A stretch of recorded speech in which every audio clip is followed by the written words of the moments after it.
اعوذ باللہ من الشیطان الرجیم۔ اللہ کی پناہ میں آتا ہوں شیطان مردود کے شر سے۔ بسم اللہ الرحمن الرحیم۔ شروع اللہ کے نام سے جو بڑا مہربان نہایت رحم والا ہے۔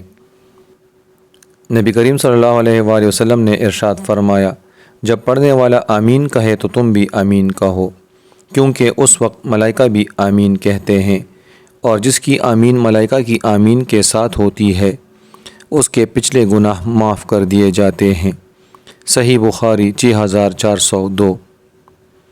رسول اللہ صلی اللہ علیہ وآلہ وسلم نے ارشاد فرمایا کہ ہمارا رب تبارک و تعالی ہر رات آسمان دنیا کی طرف نزول فرماتا ہے، اس وقت جب رات کا آخری تہائی حصہ باقی رہ جاتا ہے، اور فرماتا ہے، کون ہے جو مجھ سے دعا کرتا ہے کہ میں اس کی دعا قبول کروں؟ کون ہے جو مجھ سے مانگتا ہے کہ میں اسے دوں؟ کون ہے جو مجھ سے بخشش طلب کرتا ہے کہ میں اس کی بخشش کروں؟ صحیح بخاری 6321۔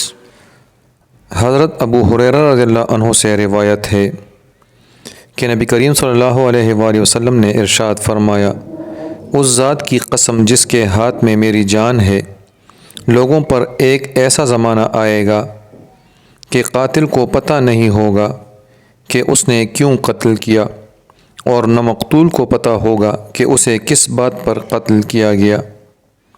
صحیح مسلم 7303۔ یا اللہ ہمیں آسانیاں پیدا کرنے اور آسانیاں بانٹنے والا بنا دے، اور ہم سے وہ کام لے جس سے تو اور تیرا حبیب صلی اللہ علیہ وآلہ وسلم خوش ہوتے ہیں۔ آمین یا رب العالمین۔